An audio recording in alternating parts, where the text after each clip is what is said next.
لا إله إلا الله صلى الله عليه وسلم على سيدنا محمد.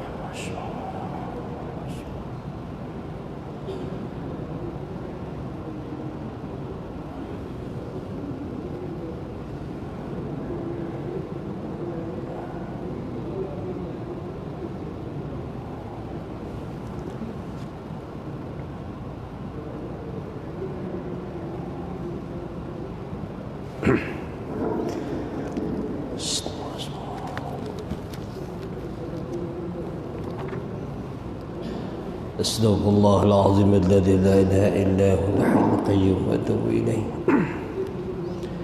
أستغفر الله العظيم الذي لا إله إلا هو الحي القيوم. أستغفر الله العظيم من كل ذنب وأتوب إليه. أعوذ بالله السميع العليم من الشيطان الرجيم. بسم الله الرحمن الرحيم. الحمد لله رب العالمين، والصلاة والسلام على سيد الأولين والآخرين حبيب الله رب العالمين محمد الصادق الأمين، وعلى آله وصحبه ومن دعا بدعوته وجاهد جهاده واستنى بسنته إلى يوم الدين. أما بعد، قال بشرح لي صدري ويسر لي أمري واحلل عقدة من لساني يفقه قولي. اللهم افتح علينا حكمتك واشر علينا من خزائن رحمتك يا أرحم الراحمين. رب زدنا علما وارزقنا فهما، آمين يا رب العالمين. والحمد لله رب العالمين. السلام عليكم ورحمة الله وبركاته. Alhamdulillah, sekali lagi dan selama-lamanya kita merafakkan setinggi-tinggi yakni syukur kita kepada Allah Subhanahu wa taala. Selagi Allah Taala berikan terutama sekali ruangan tuan-tuan ke lapangan tuan-tuan, walaupun dalam keadaan yang mungkin berbeza daripada dulu, sudah beberapa bulan, 3, 4, 5 bulan kita berada dalam keadaan yang orang panggil diawasi. Saya dan juga pada tuan-tuan seluruh Malaysia dan seluruh dunia, khususnya ialah di Malaysia. Jadi dari mana kita dalam keadaan pengawasan, duduk dalam keadaan berjarak, semayang pun kena berjarak juga. Sebelum daripada itu PKP berapa bulan kita tak semayang Jumaat, takut. Jadi mana inilah di antara usaha daripada pihak yang bertanggungjawab untuk nak meleraikan, jadi maknanya wabak ataupun dipanggil COVID-19, jenis kuman yang mana kita tidak nampak. Kalau teropong kita nampak, tapi kita tak pernah kita lihat macam mana rupa bentuk kuman tersebut. Kadang-kadang setiap seorang ada mikroskop, cuba test tengoklah nampak tu kuman dah macam mana, baru kita rasa takut, nak keluar pun takut tuan-tuan. Jadi mana tak apalah, kita tak payah fikir benda macam tu, cuma kita jangan langgar perintah-perintah yang sudah disediakan oleh mana pemimpin kita. Di antara 3 peranan kita, yang pertama ialah kita taat kepada Allah, kepada Rasul dan juga pada ulil amri. Jadi tuan-tuan, tiba dan masa kini kita rasa kita taat kepada pemimpin. InsyaAllah mudah-mudahan apa yang dihadkan dan disyaratkan kepada kita, cuba kita usaha kita lakukan, insyaAllah. Mudah-mudahan Allah Subhanahu wa taala menerima segala usaha kita dan Allah Taala akan hilangkan penyakit-penyakit, tak kira penyakit, khususnya penyakit yang ada sekarang lah, insyaAllah. Mudah-mudahan lah. Yang saya hormati kepimpinan Masjid dan seterusnya SU kita yang panggil saya Ustaz Faizal, dan seterusnya kepimpinan, staf-staf kepimpinan semua sekali lah, daripada Tok Imam, daripada Nazir sampailah kepada Tok Siap, banyaklah sebut lah. Jadi alhamdulillah kita bersyukur pada Allah Subhanahu wa taala pada malam ini, sebanyak perkongsian ilmu kita pada malam ini, dalam khususnya ialah dalam bab yang tuan-tuan sudah tahu lah dekat raya ni. Jadi maknanya tak cerita lain lah, cerita korban lah kan. Jadi tuan-tuan muslimin, Oh, muslimat tak ada. Muslimin yang dirahmati Allah Subhanahu wa taala sekalian. Dalam kita nak melaksanakan perintah Allah Subhanahu wa taala, apa-apa jua perintah baik daripada perintahan yang mana khusus untuk umat Nabi Muhammad sallallahu alaihi wasallam itu solat. Bermula daripada semayang kita, daripada semayang, satu ambilan yang mana ambilan tersebut daripada satu tempat yang cukup tinggi. Semua tak boleh naik, tuan-tuan. Bukan sekat itu, mana malaikat pun tak boleh naik kecuali Nabi Muhammad sallallahu alaihi wasallam. Itu di antara ambilan, di antara ibadat yang khusus untuk umat Nabi Muhammad sallallahu alaihi wasallam. Jadi mana kita tak payah fikir pun, tuan-tuan. Maka apa yang disarankan dan perintahkan oleh Allah Subhanahu wa taala melalui Nabi Muhammad sallallahu alaihi wasallam itu dinamakan satu perintah yang dinamakan agama. Maka bila sebut kata agama ni, tuan-tuan, agama tu dalam bahasa Melayu, kalau kata dalam bahasa Malaysia orang panggil din. Din ni kan ad-din, dinul Islam. Apa takrif dinul Islam? Bila kita sebut kata takrif ni, tuan-tuan, bila sebut kata Islam tu apa dia? Apa yang kita boleh bayangkan? Bila sebut kata Perdana Menteri katanya Muhyiddin Yassin, apa yang kita nampak, tuan-tuan? Bila sebut kata artis, tuan-tuan, apa yang kita nampak, tuan-tuan? Maka semua kita nampak, tuan-tuan. Sebab apa? Kita kenal. Begitu juga bila sebut kata Islam, tuan-tuan, maka di sini ada takrif yang sudah tersedia. Bila Nabi Muhammad sallallahu alaihi wasallam berkata, ad-din ma syara'ahu Allah ala lisani nabiyyi minal ahkam. Mana ad-din itulah mana agama. Apa dia agama? Ma syara'ahu Allah, mana barang tu apa dia? Bukan barang-barang, itu hukum hakam yang disyariatkan oleh Allah Subhanahu wa taala minal alal lisani, mereka atas lidah Nabi Muhammad sallallahu alaihi wasallam, minal ahkam, daripada segala hukum hakam. Maka kita sedia maklum dah bila kata hukum ni, tuan-tuan, jadi kita dah tahu dah tak ada benda lain yang mana kita nak kaitkan dengan hukum. Yang pertamanya ialah apa benda yang wajib, yang sunat, yang haram, yang makruh, yang harus. 5 ni lah, tuan-tuan, daripada dulu sampai sekarang ni, tuan-tuan. Tapi yang 5 ni susah kita nak jaga, tuan-tuan. Muslimin yang rahmati Allah Subhanahu wa taala sekalian, para pendengar rakan-rakan Facebook yang dirahmati Allah Subhanahu wa taala sekalian, saya pun ada Facebook, masjid ni pun ada Facebook juga. Jadi maknanya tak ada alasan lagi untuk kita nak tidak menimba ilmu, tuan-tuan. Mana dalam ceruk mana pun ada, kita boleh dengar, tuan-tuan. Kadang-kadang duduk dalam tandas pun dengar ceramah lah, tuan-tuan. Tu tak tahu, wallahu alam lah. Kena saya sendiri, saya lah. Macam mana kadang-kadang kita nak dengar satu mana maklumat ni tak sempat, nak sakit perut pula, masuk dalam tandas dah. Allahu akbar, teruk sangat dah tu. Ilmu tak berkat dah. Muslimin yang dirahmati Allah Subhanahu wa taala sekalian, kita dah tahu dah, tuan-tuan. Bermula daripada wajib. Apa dia wajib, tuan-tuan? Bila buat dapat pahala, bila kita tinggal kau terimalah azab. Yang sunat, bila kau buat dapat pahala, bila kau tinggal tak ada apa benda. Ni kita nak cara dia sunat ni. Kau tak buat pun tak ada masalah, tetapi kelebihan yang cukup besar. Benda ataupun amal ibadah yang sunat itulah sebagai satu penampung sebenarnya. Tak buat banyak tak apa, kita buat sikit saja. Tapi bila kita buat yang sunat, yang wajib pula kita tak buat pula. Ada juga. Ada yang wajib dia buat, tetapi yang terlebih wajib dia tak buat pula. Ada juga, tuan-tuan. Puasa, tuan-tuan, Allahu akbar, besok kita puasa, tuan-tuan, niatlah. Ada benda yang wajib, dia tinggalkan yang terwajib, yang amat wajib, seperti mana solat. Ada juga jenis macam tu juga. Ada yang dia buat sunat, tapi yang wajib dia tak buat. Maka inilah di antara balance kita, chamber ataupun balancing kita. Jadi maknanya kita kesamarataan di dalam amal ibadah kita kepada Allah SWT. Yang wajib itu adalah hakiki, yang sunat itu adalah sebagai menampung untuk nak memperkemaskan yang wajib tadi ni. Maka itulah dinamakan sunat. Maka yang harus ataupun yang makruh, yang haram, bila buat maknanya dapat apa? Dapat ganjaran juga, tapi dapatlah azab Allah Subhanahu wa taala.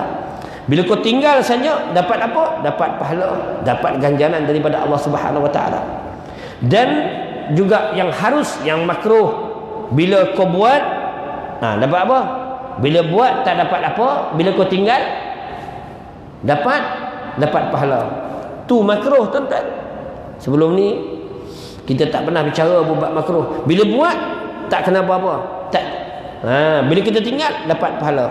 Tuan-tuan, ini takrif sebenar dalam Islam. Din Islam, ad-din ma syara'ahu Allah ala lisani nabiyyi min al-ahkam.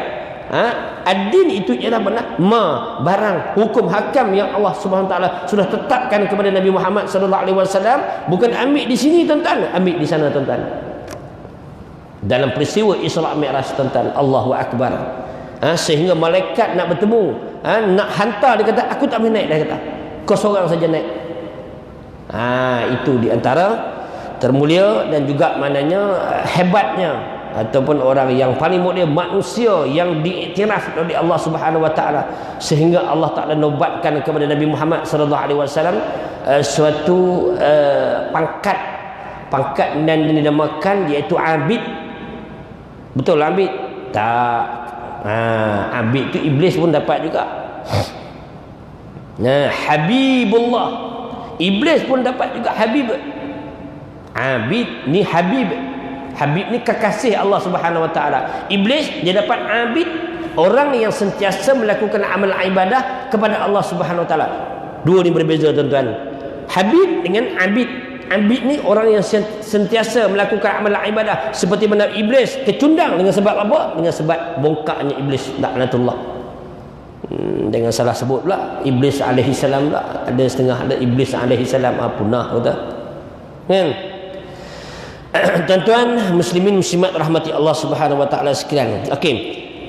Kita teruskan. Kita nak masuk kepada persoalan-persoalan yang ditimbulkan di dalam bab korban yang tuan-tuan. Apa matlamat kita? Yang pertamanya ialah kita mesti tahu, kita memperbanyakkan soalan tak apa. Dalam bab korban ni kita memperbanyakkan soalan tak apa. Tak salah, tuan-tuan. Sebab kitab ni, tuan-tuan, kitab Matla'il Badrain ni, tuan-tuan, nak beli rasanya tak ada jual. Rasanya sekarang ni saya cari tak jumpa. Dia daripada Jabatan Agama Islam Wilayah Ustaz, Jabatan Perdana Menteri ni, tebal macam ni Dia bahasa bukan Indon, bahasa Malaysia, cukup cantik, tuan-tuan. Nak cari tak ada dah. Kan? Okey, kita ambil daripada orang panggil apa? Peringkat permulaan persoalan-persoalan yang kita nak timbulkan pada diri kita, supaya kita ini jangan jadikan kita ini benda yang remeh-temeh, tetapi kita malu nak bertanya, lepas tu kita abaikan semua benda-benda yang sunat. Jangan kita cabut mana bulu-bulu yang ada di mana ketika mana kita, bila seorang itu buat korban. Jadi mana itu di antara benda-benda yang sunat, jadi mana kita akan mendapat ganjaran daripada Allah Subhanahu Wa Taala. Kalau kita tidak pantang, tuan-tuan, jadi mana rugilah. Sah kata korban? Sah, tuan-tuan, tak ada masalah pun. Cuma tak dapatlah ganjaran itu. Yang pertama sekali kita tanya pada diri kita, manakah yang lebih tepat untuk digunakan istilah korban ataupun udhiyah? Soalan baru ni. Yang keduanya ialah apa hubungan di antara korban dan udhiyah? Dengan apa? Dengan hadiyu. Tu dia, apa ke benda pula tu? Dan yang ketiga, apa hubungan di antara korban dan juga mana akikah? Dan yang keempat, mana mohon kita apakah perbezaan di antara prinsip ibadah korban dengan zakat pula? Banyaklah persoalan-persoalan. Tak apa, kita perbanyakkan soalan. InsyaAllah mana soalan itu, mana kalau kata boleh jawab, jawablah. Maknanya kita sudah melepasi benda-benda yang mana kita rasa tak berapa nak faham. Lepas tu kita bertanya. Bila bertanya, tuan-tuan, jadi mana tidak akan menjadi kesesatan. Kalau kata kita tak tanya, tuan-tuan, malu nak bertanya, jadi maknanya kita akan sentiasa setahun demi setahun, sesat sampai ketua, sampai mati. Aku tak reti benda macam ni. Benda yang remeh-temeh, tetapi kita malu nak bertanya, lepas tu kita abaikan semua. Semua aku tak buat. Hadirin para pendengar yang dirahmati Allah Subhanahu Wa Taala sekalian, kita lihat dalam kitab kita ni, apakah menyembelih hewan korban itu mana hukum wajib bagi orang yang mampu? Ibadat korban ni kata wajib, adakah wajib bagi orang yang mampu? Kalau orang tak mampu tu macam mana? Kalau orang mampu, kalau kata tak buat korban tu macam mana? Adakah ada pendapat-pendapat lain yang mengatakan haram? Ada pendapat-pendapat yang mengatakan wajib? Ada tak? Jadi maknanya ada lagi mana pendapat yang mengatakan wajib. Sebab apa? Dia sudah bersedia dan duit ada, cukup duit, tetapi dia tak buat. Ada pendapat yang mengatakan wajib. Tapi kita fiqh Syafi'i ini masuk dalam zul fiqh Syafi'i ini, dikatakan mana sunat muakkad, sunat yang diberati. Bila sunat yang diberati ni tuan-tuan, bila kita buat Allahu Akbar, Masya Allah, Tabarakallah, maka mendapat satu ganjaran yang cukup besar tuan-tuan. Tak apalah kalau kita tak boleh nak buat satu bahagian kata 600 tuan-tuan. Lepas tu aku tidak mampu. Sebab apa? Kalau kata korban ni kita disunatkan yang terlebih afdalnya ialah kita buat di tempat yang kita diami.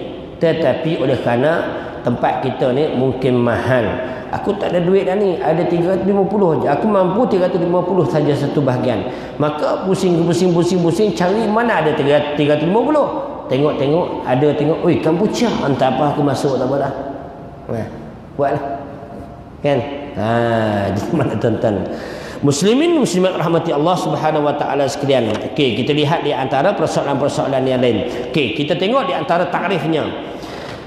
Apakah jenis ibadah korban? Kalau kita lihat di sini di antara tengok di sini dikata korban sunat iaitu menyembelih binatang ternakan yang tertentu dengan apa? Niat takarrub. Apa makna takarrub?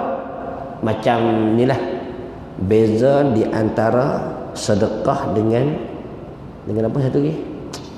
Allahu salli ala sedekah dengan hadiah. Sedekah takarrub. Kalau hadiah silah hubungan kita, kasih sayang. Dua tu tak sama tu tuan-tuan, tak sama tu. Sedekah lain, hadiah lain, kan? Itu sebab maknanya kalau kata hadiah kepada Nabi, jadi mana Nabi ambil. Kalau kata sedekah, no, dia tak ambil, kan? Jadi maknanya kalau kata hadiah tuan-tuan, hadiah ni pen sebatang singgit 5 umpang ke apa tak kira lah. Bila kita beli singgit 50 sen ni tuan-tuan, kita bagi dekat Datuk Seri, contoh dia Datuk Seri itu, jadi maknanya orang banyak duit kan, kita hadiahkan kepada dia.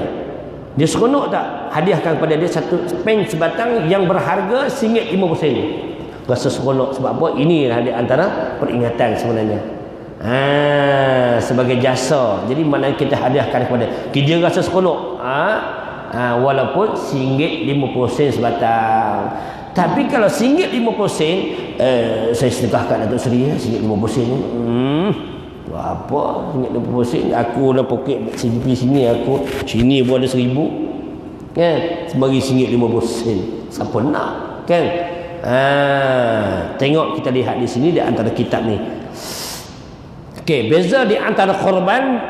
Okey, kalau kita lihat korban asalnya sunat muakkad, tetapi dia akan menjadi mananya wajib apabila seseorang itu mana bernazar. Untuk apa? Menyembelih korban. Maka wajiblah ke atasnya menunaikan nazarnya itu. Menjadi wajib pula cari penyakit. Memang betul cari penyakit buat nazar. Apa kan? Bila aku ni aku nazar, aku menazar kita korban nazar. Jadi wajib lah macam tu. Kalau kau tak buat, jadi mana? Kau kena qada.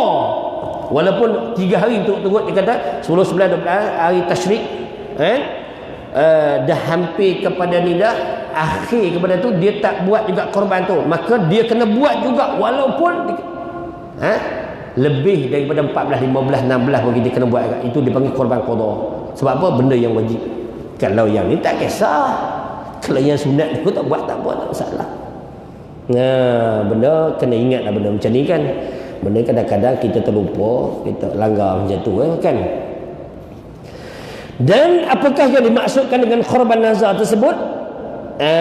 Kita lihat di sini korban nazar ialah apabila seorang itu mengatakan bahawa jika dia mendapat apa-apa yang dihajati, dia akan menyembelih haiwan korban, maka wajiblah ke atasnya menunaikan nazar itu. Bahkan berkata Imam Nawawi menyatakan bahawasanya apabila telah terlewat hari, tu ada tulis di sini tu. Ada tulis kalau kita ambilkan, apabila telah terlewat hari yang ditentukan untuk menyembelihkan korban, ternyata saudara terlupa untuk menyembelihkan korban yang dinazarkan itu, maka wajiblah baginya orang yang menazar itu tadi menyembelihnya ketika dia teringat, walaupun dia masa itu sudah berlalu. Tengok, ini baru satu soalan tuan-tuan, masa nak habis dah. Dia PKP 8 Isyak berhenti dah, kan? Baru satu soalan.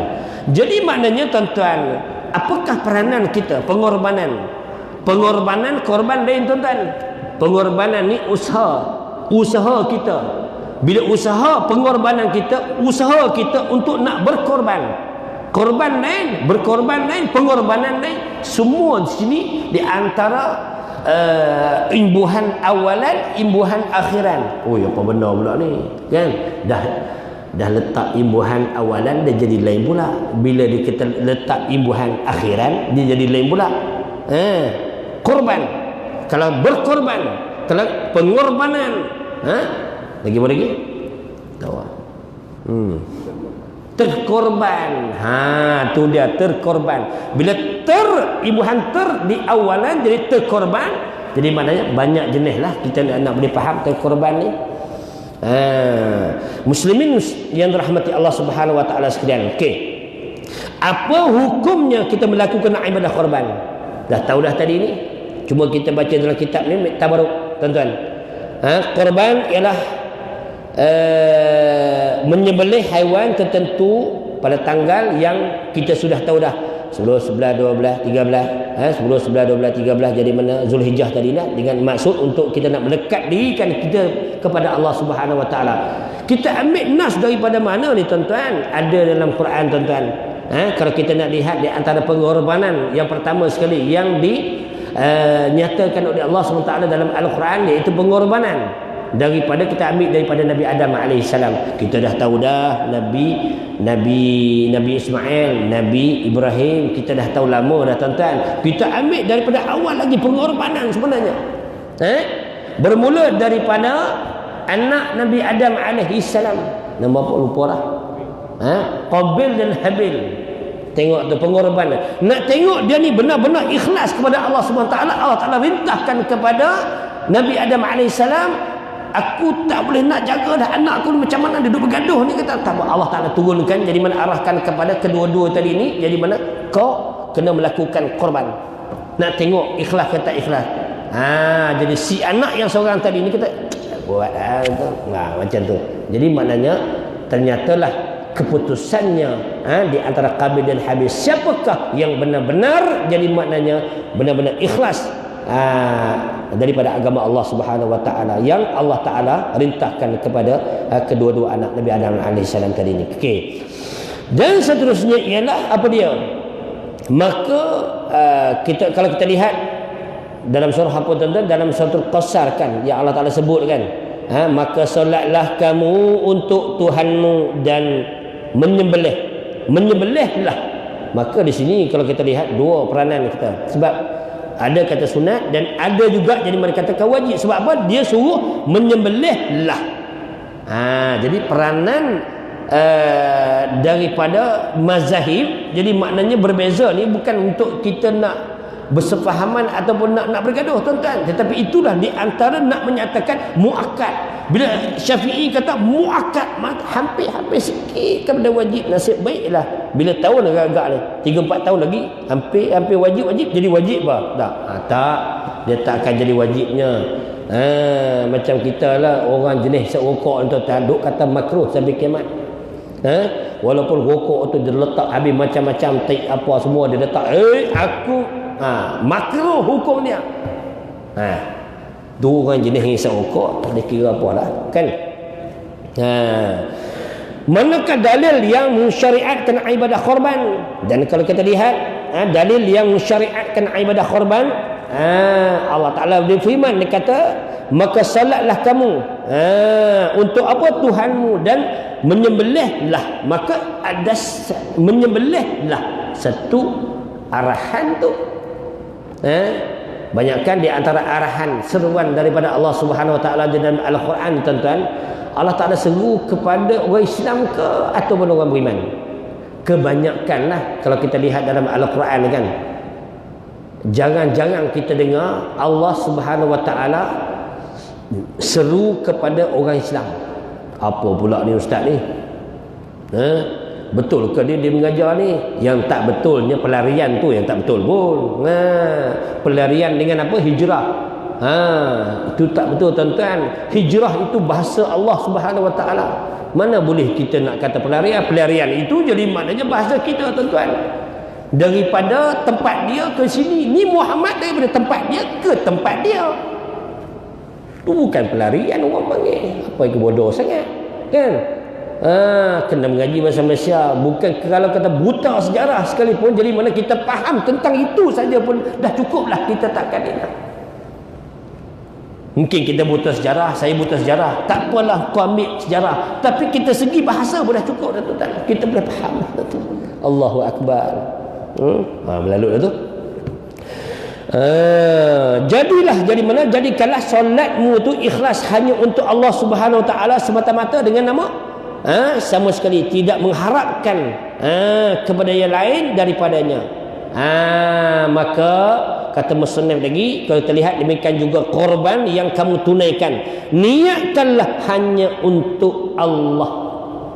Sebab tuan-tuan, kita sembahyang ni agak-agaknya untuk apa? Nak dapat pahala ke ataupun nak mencari redha Allah Subhanahu Wa Taala? Dua, tuan-tuan. Sebab orang dulu dia pergi haji, tuan-tuan. Orang dululah 30-40 tahun yang lepas, 50 tahun yang lepas. Kalau orang dulu dia pergi haji, tuan-tuan, naik kapal, tuan-tuan, 5-6 bulan di sana. Dia pergi sana, tuan-tuan, dia kira kalkulator, tuan-tuan. Ni dapat ni 20,000, dapat ni 10,000, ni dapat ni total semua, habis semua, balik semua, dapatlah 600,000. Dia total habis semua yang dia buat tu, sa'i ke apa ke, wukuf ke, semua dia total semua sunat-sunat yang dapat tu, total semua dia kira semua. Lepas tu dia balik, tak pergi masjid, tak sembahyang lah, cuti 3 bulan. Dan kenapa tak pergi masjid? Aku dah total dah, tak payahlah. Kau tak pergi haji, kau mana tahu lah. Kau tak pergi haji, kau mana tahu. Aku dah total lah. Aku pergi sana dapat 600,000. Balik tinggal 3 bulan, takkan Allah Ta'ala nak kira aku buat pahala banyak sana. Habis. Itu sebab kalau kita kejar kelebihan itu pun akan menjadi gila juga, tuan-tuan. Kalau kata main tarawih, tuan-tuan, dulu kita dapat memo, dia pun tak tahulah daripada Israiliyat ke apa benda, tak tahu kan. Malam pertama dapat ni, malam kedua dapat ni, malam ke-6 pakat penuh semua dalam masjid. Tengok cari pasal apa, malam ke-6 ni penuh, rupanya dapat bidadari. Mana dia ambil tak tahulah. Tak apalah, kau nak ambil pun tak ada masalah kan, benda yang baik untuk nak berikan semangat kepada orang, tetapi janganlah menjadi satu hujah, menjadi satu dalil hujah yang kuat untuk nak memberikan penerangan kepada orang. Bila kau baca, kau buat sendirilah kan. Muslimin muslimat rahmati Allah SWT sekalian, apakah mana kelebihan kita melaksanakan perintah Allah Ta'ala tadi, iaitu ibadah korban? Apakah kelebihan melaksanakan ibadah korban? Dalil kita dah tahu dah, daripada suratul Qausar mana ayat 2, tuan-tuan boleh baca sendiri. Menjadikanlah mana solatmu ikhlas hanya untuk Allah. Solat ikhlas untuk Allah.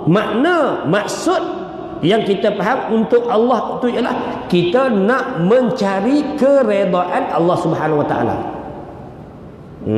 Banyak, tuan-tuan, cabang ni, tuan-tuan. Itu sebab maknanya partner di antara ketiga-tiga ilmu ni kita tak boleh pisah, tuan-tuan, dengan ilmu tauhid, ilmu fiqh dan tasawuf, tuan-tuan, tak boleh pisah, tuan-tuan. Bila kita dah reti dah dalam bahagian hukum hakam dalam sembahyang, tuan-tuan, kalau kata tak ada ilmu tasawuf, tuan-tuan, jalan juga, tuan-tuan, susah juga, tuan-tuan. Benda ni akan menjadi riak dan takabur. Ini guna ilmu tasawuf, tuan-tuan. Sebab bila kita nak bersihkan badan kita daripada kekotoran ini, mana kita gunakan satu ilmu ni, tuan-tuan, maka kita berpandukan kepada Al-Quran. Tasawuf kan Al-Quran juga. Jadi mana fiqh pun Al-Quran juga, tauhid pun Al-Quran juga. Jadi mana kita sumber daripada ilmu tasawuf itu, dia kata apabila kau nak menghadap Allah Subhanahu Wa Taala, mesti kau kena bersih dulu. Macam mana ni aku dah kotor, macam mana nak bersih? Macam mana aku nak bersihkan Tadi aku buat jahat tadi ni, aku mengumpat tadi ni. Jadi sebenarnya Allahu Akbar, macam mana ni Allah tak terima amalan aku sebab aku ni kotor lagi. Okey, kita lihat kita dah bersih daripada hadas. Okey, kita ambil sembahyang dah okey dah. Yang kecil-kecil buang habis semua dah. Tinggal yang besar-besar belum buang lagi. Mana dia punya formula untuk kita nak bersihkan benda-benda yang besar? Itu kita bertaubat lah.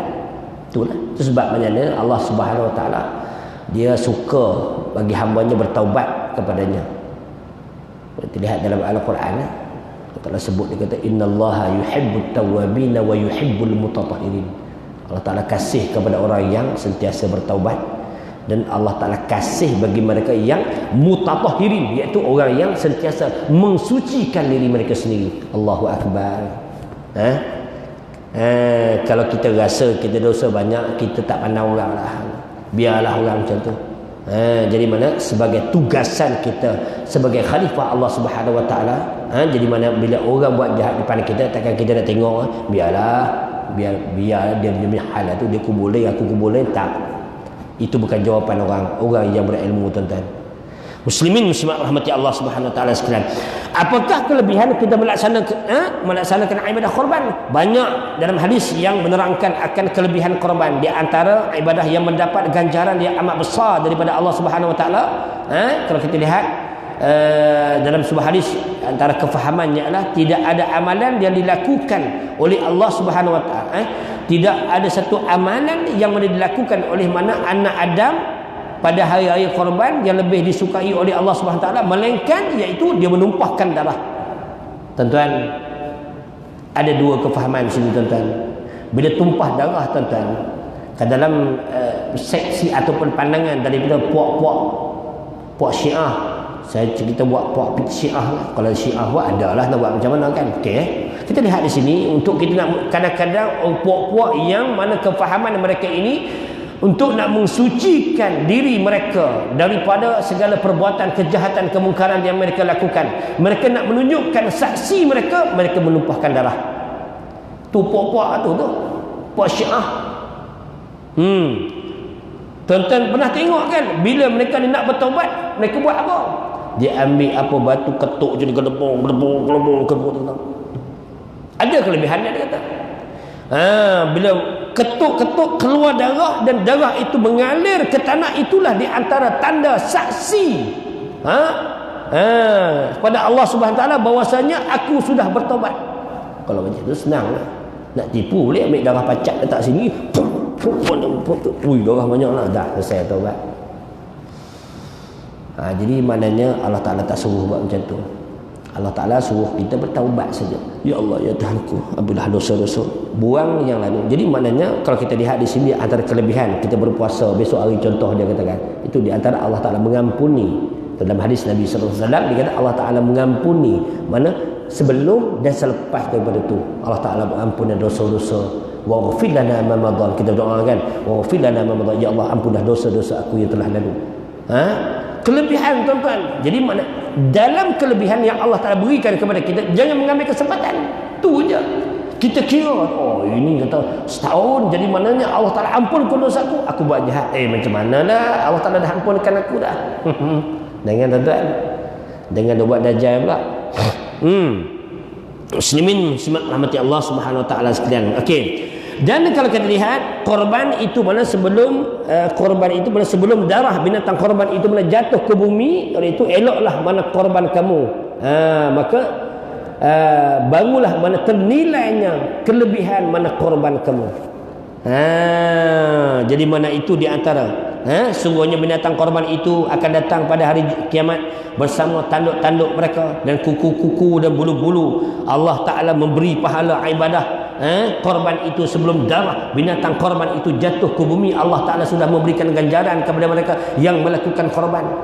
Saya tak cerita lagi awal-awal sejarah daripada Nabi Ibrahim AS. Tak cerita yang tu lah. Kita malam ni bila sampai satu tahap jadi mana dah hampir kepada raya korban, jadi kita cerita kelebihan-kelebihan saja kan. Apakah mana hikmah pula bila sebalik jadi mana kelebihan? Apakah kelebihan kita nak melaksanakan korban? Kita nak gerti juga apa dia hikmah sebenarnya bila aku buat korban ni. Mana hikmahnya ialah suatu amal ataupun amal ibadah hanya Allah Subhanahu Taala saja yang tahu. Jangan dok korek lagi hikmah dia apa benda. Tapi sikit sebanyak jadi maknanya ada. Walaupun bagaimanapun amal ibadah korban tadi ini menjadi amalan umat Islam sekarang mempunyai kaitan sangat rapat dengan apa? Peristiwa. Satu peristiwa. Bila kita buat ni, dia ada kait rapat dengan peristiwa, tuan-tuan. Macam 31 Ogos kita duduk laung kan. Dua apa kita duduk laung? Tanggal 31 bulan 8 57 57 kan? 53 pula. Kan? Kita duduk bayang Suleiman Haji Asyad, tuan-tuan. Bila raya pun kita duduk terbayang Suleiman Haji Asyad, tuan-tuan. Balik kampung, dah penuh dah tu balik kampung. Balik kampung, balik apa? Aku dah masuk dalam kubur dah. Kan? Jadi maknanya kita terbayang sebab dia ada mana sejarah-sejarah ini membuatkan kita ni rasa cukup seronok. Itu sebab kita setiap tahun kita kita ingatkan mana sejarah pengorbanan Nabi Ibrahim AS. Dia ada bunyi kan kalau isyak kan. Ada bunyi kan. Ada kat Masjid Melawati tu. Hari tu dia letak ni dia macam apa tu? Dia tak bagi tahu macam siring tu kan, tak itu. Lamalah cerita ni kan. Sekarang dia tak letak macam tu dah. Warna merah dia bunyi. Kita tak tahu, tuan-tuan. Bunyi boom habis meja sadaqallah itu. Apa tak cerita apa. Dan kita pun terkejut kan. Biasalah kan. Dia naik motor ni dia terkejut, dia sensitif sikit. Kalau naik kereta dia tak sensitif. Sebab apa, ada safety dia ni sikit. Saya duk naik motor selalu. Dia terkejut. Dia cerita. Bila tengok bunyi yang tu dia ingat kata naik motor kan. Terkejut. Terbalik habis meja. Okey, kita lihat ni. Hikmah sebenarnya suatu maknanya ibadah hanya Allah kepada Allah Subhanahu Wa Taala saja. Sebab apa? Walau bagaimanapun ibadah korban ini menjadi amal umat Islam sekarang mempunyai kaitan yang sangat rapat dengan apa?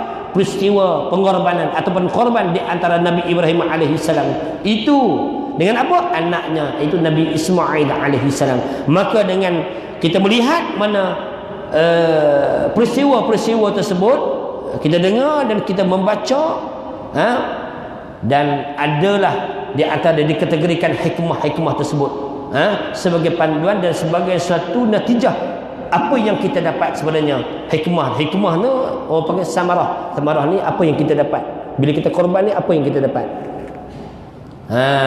Maknanya di sini yang pertamanya adalah hikmah di sebalik pengorbanan ataupun korban kita itu untuk nak menguji kekuatan iman dan keteguhan mental orang-orang yang berkorban. Itu saja. Kadang-kadang lalu sedekah apa semua kita letak kita tak apalah, orang tak tahu kan. Sebab korban ni jenis berketul besar. Bila jenis berketul besar ni, tuan-tuan, susah kita nak simpan dalam ni. Kalau duit tak kisah duduk dalam ni kan. Padahal 5 upang kan, tutup macam tepuk kan. Kalau RM10 saya dia buka boleh sikit je tu kan. Kalau RM1000 kena bagi tahu dekat ni lah, kat Nazir dulu, lepas tu istiharah. Tu wallahu alam lah tu. Okey, sebab apa? Dia nak menguji jadi mana kekuatan iman dan juga mana keteguhan mental orang yang berkorban. Dan supaya mana orang yang berkorban itu dapat menjauhkan diri daripada sifat terlalu sayangkan harta dan kedekut dengan harta yang Allah Ta'ala kurniakan kepada mereka. Itu sebab Allah Ta'ala ulang banyak kali dalam satu Rahman, tuan-tuan. Sebab apa? Itulah perangai kita daripada dulu sampai sekarang. Macam itulah perangai dia. Yang duk bergaduh duduk dalam parlimen tu, itulah, tuan-tuan. Yang kita nak cari tu dua saja, tuan-tuan. Apa dia? Syurga, neraka. Syurga, neraka. Kalau naiklah PhD macam mana sekali buat, syurga, neraka. Syurga, neraka. Dua tu tuan-tuan. Pulun pakai kitab tebal macam ni tu. Baca habis semua ke tuan-tuan. 5 tahun nak habis mana satu kitab tuan-tuan. Nak cari apa? Syurga, neraka. Aku tak nak neraka, aku nak syurga. Dua tu je. Kan? Ni kita tak cerita bab kelebihan lah. Maka di sini maknanya kita berkongsi merasai nikmat yang Allah Taala kurniakan kepada kita dengan golongan yang kurang bernasib baik ataupun miskin tuan-tuan. Itu sebab jadi mana di masa kita Covid baru ni tuan-tuan, mana pihak kerajaan dan pihak NGO dan pihak persendirian, pesena dan berbagai lagi jadi maknanya menghulurkan jadi berbagai-bagai mana makanan. Allahu Akbar. Pada masa itulah. Jadi maknanya kelebihan pada ketika itu kita dapat merasakan kelebihan nikmat sedekah pada ketika itu orang yang sangat memerlukan pada kita rasa Allahu Akbar seronoknya kita sedekah bagi orang yang ada duit buat apa dia letak situ kan macam kita lah bila bulan Ramadan bila ada kelebihan ganjaran banyak masa tu Allah kau letaklah apa pun tabung semua penuh belaka tuan-tuan. Tapi tahun ni tak penuh sebab apa? Tak boleh semayang, semua pakai khutbah kat rumah. Yang saya pun tabung pun tak ada. Di rumah mana tabung awak? Anak semua kecil lagi. Dalam Facebook ni, kau nak ceramah dengan siapa? Tak, tiang-tiang betul lah. Kan? Jadi mana itu hikmah di sebalik. Sebab apa? Kita boleh belajar juga. Sebelum ni, si isteri pun tak pernah. Yang si suami yang bergelar ustaz pun tak pernah semayang dekat rumah. Dah ustaz-ustaz semua lupa kat keluar belakang. Yang tok bini mana semua pakat tidur belakang. Anak-anak pun tidur belakang rendah. Jadi mana hikmah di sebalik berlaku tersebut. Jadi Allahu Akbar. Sampai sekarang kita dah rasa dah. Subuh. Mayang cuk. Tak ni pun bangun. Mayang subuh. Jadi mana jemaah sekali ada. Anak-anak pun bangun macam tu. Jadi biasa. 2 bulan jadi mana tuan-tuan. Allahu Akbar. Itu sebab jadi mana tuan-tuan. Manusia ni dia kita ubahkan dengan tabiat itu melalui istiqamah. Kalau kita benar-benar istiqamah dan ikhlas, jadi maknanya insya-Allah Allah Taala akan mengubahkan dia. Al-insanu madani bitam'in. Dia kata manusia ni dia suka ikut tabiat. Kalau tabiat dia malas, jadi mana kalau dia tak ubah dalam masa yang tertentu, jadi maknanya dia akan sampai ketua dia duduk malas macam itulah. Sebab kalau kata dia masuk pondok tuan-tuan, saya mengaji kat pondok tu tuan-tuan 9 tahun. Masuk saja pondok tuan-tuan, kau duduk situ 44 hari. Kau tak boleh pergi mana. 44 hari, jadi mana menghafal matan jurmiah, lepas tu baru boleh balik kampung. Kau tidak, tak boleh kata. Cerita banyak ni. Dalam kita tak cerita pun orang tak seronok juga kan. Nak cerita juga. Habis dah tu.